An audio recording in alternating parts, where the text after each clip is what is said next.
কোটি টাকার জাহাজ ডুবে গেলেও কেন উদ্ধার করা হয় না? সমুদ্র জগতের গভীরতার কথা কম বেশি সবাই জানে। নানা সময় দুর্ঘটনায় কত জাহাজ কিংবা অন্যান্য নৌযান হারিয়ে গেছে সমুদ্রের অতল গহীনে। টাইটানিক সহ আরো অনেক দামি জাহাজ পানির তলদেশে থাকলেও এইসব উদ্ধার করা হয়নি। জাতিসংঘের তথ্য অনুযায়ী এই পর্যন্ত সমুদ্রে ডুবে যাওয়া জাহাজের সংখ্যা 3 মিলিয়ন।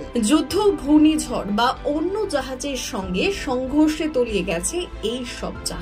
সমুদ্রের তলদেশে হারিয়ে যাওয়া বিলাসবহুল জাহাজগুলোর সঙ্গে হারিয়ে গেছে অনেকের বহু মূল্যবান সম্পদ। সমুদ্রের তলদেশে ডুবে যাওয়া এসব মূল্যবান জিনিসের মূল্য $7 বিলিয়ন, যা বাংলাদেশি মুদ্রায় 6,43,69,80,00,000 টাকা। এসব জাহাজ কেন উদ্ধার করা হয় না তা নিয়েও প্রশ্ন অনেকের মনে। সমুদ্রের তলদেশে হাজার কোটি টাকা দামের জাহাজ ডুবে গেলেও নানা কারণে সেই সব উদ্ধার করা হয় না। এর প্রধান কারণ হলো আর্থিক সংকট।